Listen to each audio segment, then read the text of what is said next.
Welcome dear students, welcome to my YouTube channel DRA Teach Point. যিসকল ছাত্ৰ ছাত্ৰীয়ে এই চেনেলত নতুন আহিছে তেওঁলোকে এই চেনেলখন সাবস্ক্ৰাইব কৰি ল'ব আৰু নিজৰ ফ্ৰেণ্ডছ আৰু ৰিলেটিভছৰ মাজত এই চেনেলখন তোমালোকে শ্বেয়াৰ কৰিব পাৰিবা। আজি আমি দশম শ্ৰেণীৰ অসমীয়া মাধ্যমৰ গণিত বিষয়ৰ প্ৰেক্টিকেল লৈ আহিছোঁ। সেই প্ৰেক্টিকেল তোমালোকে প্ৰেক্টিকেল নোটবুকত কেনেকুৱা লিখিবা ইয়াৰ ওপৰতে মই এটা দ্বিতীয় নম্বৰ প্ৰেক্টিকেল লৈ আহিছোঁ। যিসকল ছাত্ৰ ছাত্ৰী প্ৰথম ভিডিঅ'খন চোৱা নাই তোমালোকে সেই প্ৰথম ভিডিঅ'খন চাই ল'বা, তাতে তোমালোকৰ প্ৰেক্টিকেল নম্বৰ 1ৰ বিষয়ে আলোচনা কৰা হৈছে। এতিয়া আজি আমি প্ৰেক্টিকেল নম্বৰ 2 তাৰমানে ব্যৱহাৰিক গণিত নং 2 ইয়াৰ ওপৰতে আমি আজি আলোচনা কৰিম। সেই বস্তুটো আমি কেনেকুৱা লিখিব লাগে প্ৰেক্টিকেল কপিত তাৰ বিষয়ে আমি আলোচনা কৰিম।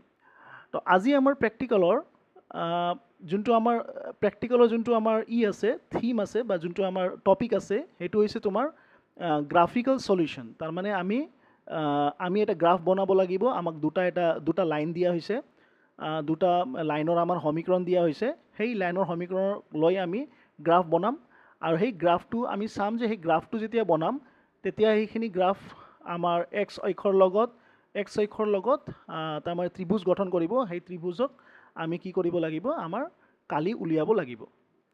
তো ইয়াতে তোমাৰ কোৱেশ্চন দিয়া আছে x - y + 1 = 0 আৰু 3x + 2y - 12 = 0 সমীকৰণ দুটাৰ লেখ আকক। এই ৰেখা দুটা x অক্ষৰ সৈতে কৰা ত্ৰিভুজটোৰ শীৰ্ষবিন্দুসমূহৰ স্থানাংক উলিওৱা আৰু ত্ৰিভুজটোৰ ক্ষেত্ৰফল নিৰ্ণয় কৰক। এইটো হৈছে তোমালোকৰ টপিক। তোমালোকে এনেকৈ লিখিবা ব্যৱহাৰিক গণিত নম্বৰ 2 বা প্ৰেক্টিকেল ৰেকৰ্ড 2 বুলি লিখি তোমালোকে সেই টপিকটো লিখি ল'বা। এইখিনি তোমালোকে লিখি ল'বা। লেখাৰ পিছত তোমালোকে ইয়াতে যেনেকৈ দিয়া আছে এজ ইট ইজ লিখিবা। অকল যোনটো তোমাৰ ড্ৰয়িং হ'ব সেই ড্ৰয়িংটো তোমালোকে এই যিটো বগা পেজ আছে তোমাৰ প্ৰেক্টিকেল ৰেকৰ্ড বুকৰ যোনটো হোৱাইট পেজ আছে সেই হোৱাইট পেজত তোমালোকে গ্ৰাফখিনি বনাবা।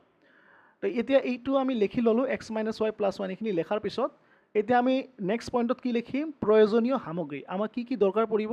আমাৰ পৰিব গ্ৰাফ কাগজখন দৰকাৰ পৰিব, তাৰে পিছত আমাৰ পেঞ্চিল দৰকাৰ পৰিব আৰু তাৰে পিছত আমাৰ কি দৰকাৰ পৰিব, আমাৰ ৰুলাৰ দৰকাৰ পৰিব। ঠিক আছে, এই তিনিটা বস্তু আমাৰ দৰকাৰ পৰিব আমি গ্ৰাফ বনোৱাৰ বাবে। তাৰপিছত এইখিনি আমি লিখি ল'লোঁ। লেখাৰ পিছত এতিয়া আমি নেক্সট পইণ্টত কি লিখিম,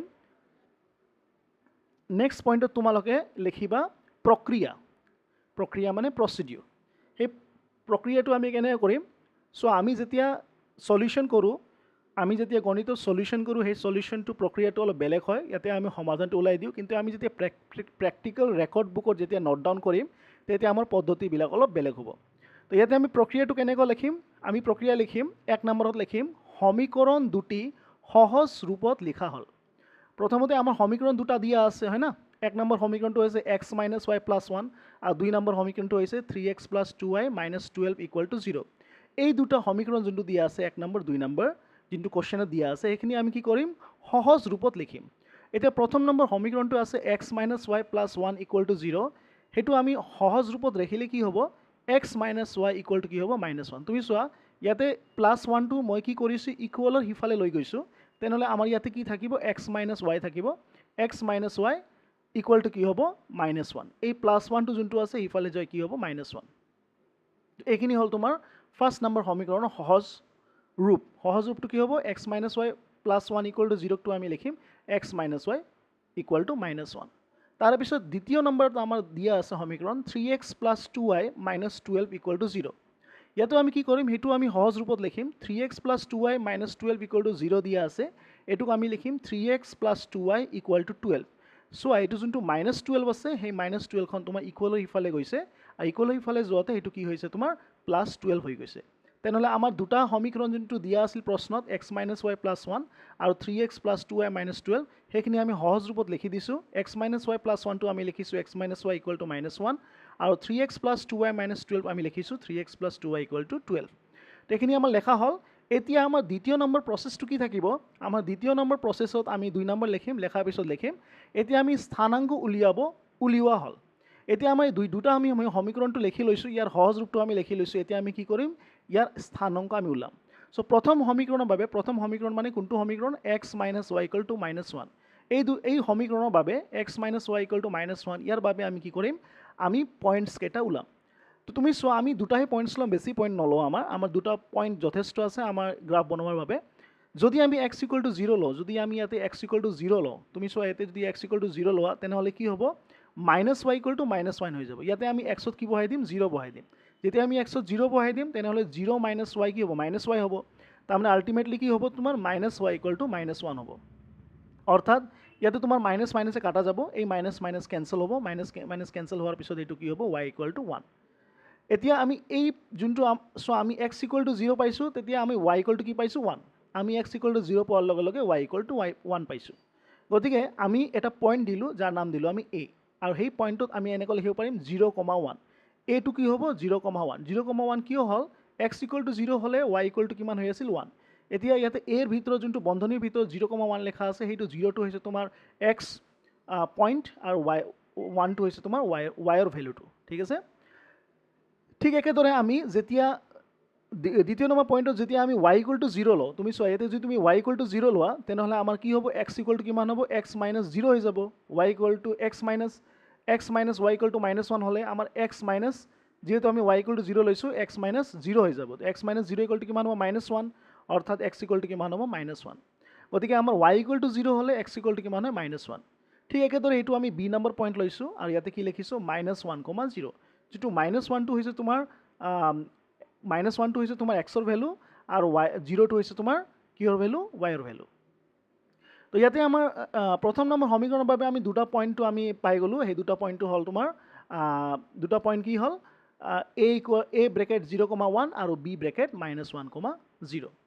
ইয়াৰে পিছত আমি এতিয়া দ্বিতীয় নম্বৰ সমীকৰণটো চাওঁ দ্বিতীয় সমীকৰণত দিয়া আছে 3x + 2y = 12 ঠিক আছে 3x + 2y = 12 দিয়া আছে ইয়াতে তুমি চোৱা x ইকুৱেল টু যদি তুমি 0 লোৱা তেনেহ'লে ইয়াতে আমি যদি x ইকুৱেল টু 0 লওঁ তেতিয়া এইটো কি হ'ব 3 × 0 হৈ যাব 3 × 0 হোৱাৰ লগে লগে কি হ'ব 2y = 12 হৈ যাব চ' 2y = 12 হ'ব it imply y equal to কিমান হ'ব সেই y 2ৰ লগত যিহেতু ইনটু হৈ আছে সেই 2টো সিফালে যায় কি হ'ব হৰণ হ'ব তাৰমানে y ইকুৱেল টু কিমান হৈ যাব 6 তেতিয়া আমি সেইটো আমি বেলেগ এটা পইণ্ট দিব পাৰিম যিটো আমি দিলোঁ c লিখিম 0,6 কাৰণ x ইকুৱেল টু 0 আছিল আৰু y ইকুৱেল টু 6 হ'ল তো আমি দেখিলোঁ c 0,6 একেদৰে আমি যদি y ইকুৱেল টু 0 লওঁ ইয়াতে তুমি চোৱা যদি y ইকুৱেল টু আমি 0 লওঁ তেনেহ'লে আমাৰ কিমান হ'ব 3x = 12 হ'ব কিয়নো কাৰণ 2 × 0 ইয়াতে তুমি চোৱা 2 × y মানে 2 × 0 হৈ যাব অৰ্থাৎ এইটো কি হ'ব 3x + 0 = 12 হ'ব তাৰমানে 3x = কিমান হ'ব 12 যিহেতু আমি y ইকুৱেল টু 0 লৈছোঁ তো 3x = 12 হ'লে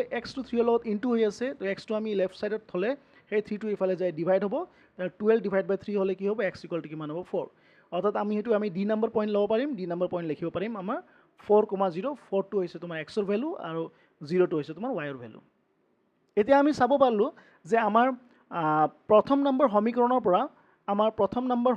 পৰা ইয়াতে আমাৰ x - y = -1 এই সমীকৰণৰ পৰা আমি দুটা পইণ্ট পাইছোঁ সেইটো হৈছে a 0,1 আৰু এটা হৈছে তোমাৰ b -1,0 আৰু এতিয়া দ্বিতীয় নম্বৰ সমীকৰণৰ পৰা আমি দুটা পইণ্ট পাইছোঁ এইটো হৈছে তোমাৰ c 0,-6 আৰু এটা হৈছে d 4,0 আশা কৰি আছোঁ বুজি পাইছা এইটো আমি চাৰিটা পইণ্ট পাইছোঁ এতিয়া এইটো চাৰিটা পইণ্ট পোৱাৰ পিছত আমি কি কৰিম ইয়াৰ ওপৰত আমি কি বনাম ইয়াৰ ওপৰত আমি এতিয়া আমি গ্ৰাফ বনাম তো গ্ৰাফ বনাওঁতে তোমালোকে গ্ৰাফটো জানা তোমালোকে গ্ৰাফত কি কৰিব লাগিব দুটা অক্ষডাল ল'ব লাগিব এটা হ'ব x অক্ষ এটা হ'ব তোমাৰ y অক্ষ ঠিক আছে এটা হ'ব তোমাৰ x অক্ষ আৰু এটা কি হ'ব তোমাৰ y অক্ষ সেই x আৰু y অক্ষটোত আমি কি বহাম এইকেইটা পইণ্টছবিলাক আমি প্লট কৰিম তাৰমানে এই পইণ্টছবিলাক আমি বহাই দিম কি পইণ্টছ বহাম a 0,1 b -1,0 c 0,6 আৰু d 4,0 তোমালোকে এটা গ্ৰাফ পেপাৰ ল'বা গ্ৰাফ পেপাৰখন ভালভাৱে ভাল চাইজত কাটি ল'বা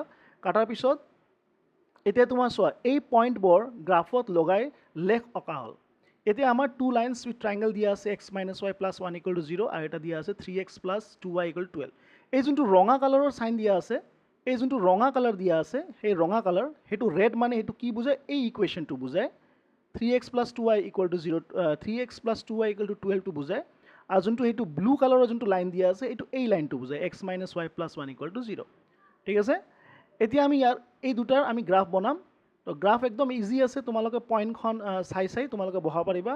আমাৰ ফাৰ্ষ্টটো কি আছিল, a ইকুৱেল টু 0,1 আছিল, তো 0 ইয়াতে হ'ব আৰু 1 ইয়াতে হ'ব। তো আমাৰ ক'ত হ'ব, a 0,1 ইয়াতে হ'ব, 0 1 a ইয়াতে হ'ব, b ক'ত হ'ব, -1,0 আছিল, তো -1,0 ইয়াতে হ'ব, c কিমান আছিল, c আছিল 0,6, তো c 0,6টো আমাৰ ইয়াতে হ'ব, আৰু d কিমান আছিল 4,0, d 4,0টো ইয়াতে হ'ব, d 4,0।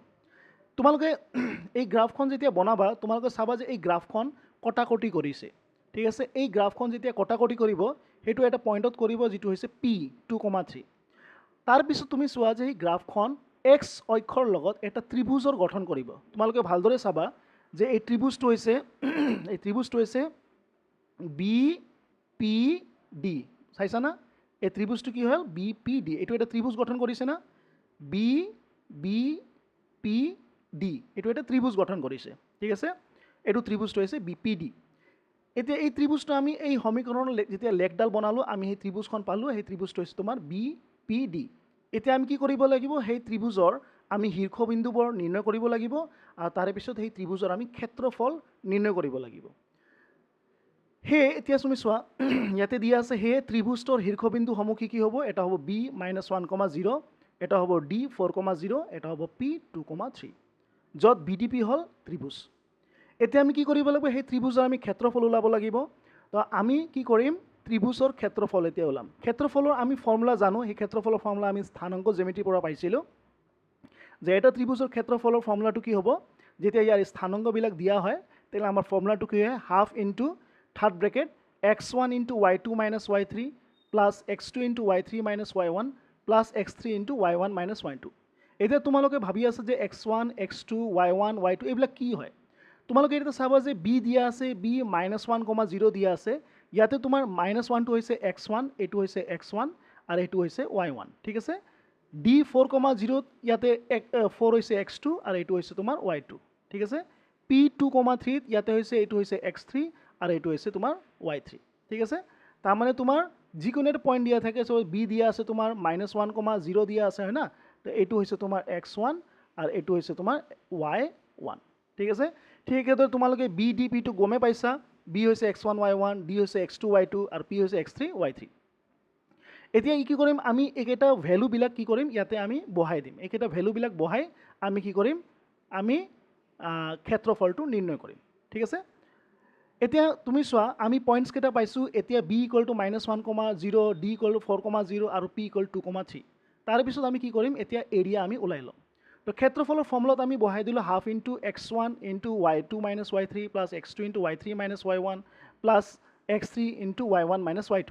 ইয়াতে তোমালোকে সেইটো হৈছে 1/2, হা, 1/2 মানে 1/2 ইনটু সেই x1ৰ ঠাইত -1 বহাইছে, ব্ৰেকেট দিয়া হৈছে, y2 ঠাইত 0 বহাইছে, মাইনাছ y3 ঠাইত 3 বহাইছে, প্লাছ সেই x2 ঠাইত 4 বহোৱা হৈছে, ব্ৰেকেট y3 ঠাইত 3 বহোৱা হৈছে, মাইনাছ y1 ঠাইত 0 বহোৱা হৈছে, প্লাছ সেই x3 ঠাইত 2 বহোৱা হৈছে, ব্ৰেকেট y1 ঠাইত 0 বহোৱা হৈছে, মাইনাছ y2 ঠাইত কি বহোৱা হৈছে, 0। তাৰপিছত এইখিনি থাৰ্ড ব্ৰেকেট ক্লজ কৰি দিলোঁ, বৰ্গ একক। তাৰপিছত আমি এইখিনি ছল্ভ কৰিলোঁ 1/2 ইনটু, এতিয়া তুমি চোৱা যে -1টো আমি যেনেকুৱা আছে এনেকুৱা লিখিলোঁ, ইনটু 0 মাইনাছ 3 কিমান হ'ব, -3 হ'ব, প্লাছ ইয়াতে তুমি চোৱা 4 ইনটু 3 হ'ব, 3 মাইনাছ 0 মানে 3 হ'ব, 4 ইনটু 3 কিমান হ'ব 12, প্লাছ 2 0 ইনটু 0 মাইনাছ 0 0 হ'ব, 2 ইনটু 0 কিমান হ'ব 0, বৰ্গ একক। তাৰপিছত এইখিনি হ'ল হাফ ইনটু -1 ইনটু -3 কিমান হ'ব, 3 হ'ব, মাইনাছে মাইনাছে প্লাছ হ'ব 3 প্লাছ এইটো 12 হ'ব, বৰ্গ একক। এইটো বৰ্গ একক হ'ব, ইয়াতে একক লিখি ল'বা, ঠিক আছে। তাৰপিছত হাফ ইনটু কিমান হ'ব, 12 প্লাছ 3 কিমান হ'ব 15 হ'ব, তো সেইটো হৈ যাব তোমাৰ হাফ ইনটু 15। এতিয়া আমাৰ হাফ ইনটু যদি আমাৰ 15 হয়, ঠিক আছে, তেনেহ'লে 2 কিমান, 2 7.5 গুণ, তাৰমানে 2 ইনটু 7.5 আমাৰ কিমান হ'ব, বৰ্গ একক। তেনেহ'লে আমাৰ এৰিয়াটো কিমান পাইছোঁ আমি, 7.5 বৰ্গ একক। ইয়াৰ পিছত আমি এৰিয়াখন পালোঁ 7.5 বৰ্গ একক, ঠিক আছে। তাৰপিছত তোমালোকে লাষ্ট এতিয়া কনক্লুজনত লিখি দিব পাৰিবা। কনক্লুজনত কি লিখি দিব পাৰিবা, কনক্লুজন মানে অন্তিম শেষত তোমালোকে প্ৰেক্টিকেল ৰেকৰ্ড বুকত লিখি দিব পাৰিবা, উপসংহাৰ তাতে লিখি দিব পাৰিবা, ত্ৰিভুজটোৰ শীৰ্ষবিন্দু হৈছে -1,0, 4,0, 2,3 আৰু ত্ৰিভুজটোৰ ক্ষেত্ৰফলটো কিমান হৈছে 7.5 বৰ্গ একক। এই প্ৰেক্টিকেলখন তোমালোকে মই যেনেকৈ দিয়া আছে একেদৰে একদম এজ ইট ইজ তোমালোকে চাই তোমালোকে নিজৰ কপিত লিখি ল'ব পাৰিবা। আৰু সেই যোনটো গ্ৰাফ আছে সেই গ্ৰাফখন তোমালোকে ধুনীয়াভাৱে পেঞ্চিল ৰুলাৰ ইউজ কৰি ধুনীয়াভাৱে গ্ৰাফখন বনাই তোমালোকে সেই যোনটো বগা পেজ আছে তাতে তোমালোকে পেষ্ট কৰি দিব পাৰিব। তো ছাত্ৰ ছাত্ৰীসকল এইটো আছিল আমাৰ ব্যৱহাৰিক গণিতৰ আমাৰ 2 নম্বৰ প্ৰেক্টিকেল, যিটো আছিল আমাৰ 10ম শ্ৰেণীৰ বাবে ক্লাছ 10 এছামিছ মিডিয়াম ষ্টুডেণ্টছৰ বাবে। আশা কৰি আছোঁ তোমালোকে এই ভিডিঅ'খন ভাল লাগিছে, আৰু যদি তোমালোকে সেই ভিডিঅ'খন ভাল লাগিছে তোমালোকে নিজৰ ফ্ৰেণ্ডছৰ মাজত শ্বেয়াৰ কৰিবা, যিমান পাৰিলে শ্বেয়াৰ কৰিবা যাতে ষ্টুডেণ্টছৰ বেনিফিট হয়। আৰু তোমালোকে এই প্ৰেক্টিকেলখন চাই যেনেকুৱা আছে এনেকুৱা এজ ইট ইজ তোমালোকে লিখি ল'ব পাৰিবা। তো আজিৰ কাৰণে ইমানতে মই শেষ কৰিলোঁ। ইয়াৰ পিছত আমি কেইদিনমান পিছত নতুন এটা ভিডিঅ' লৈ আহিম। তোমালোকে এই চেনেলখনত ছাবস্ক্ৰাইব থাকিবা আৰু টিউন ইন থাকিবা, নটিফিকেশ্যন বেলটো অন কৰি দিবা। কেতিয়াবা নতুন ভিডিঅ' হ'লে তোমালোকে নিজে নিজে নটিফিকেশ্যনটো পাই যাবা। তো thank you dear students, thank you very much, best wishes, study well for your exam, prepare well. Okay, thank you very much.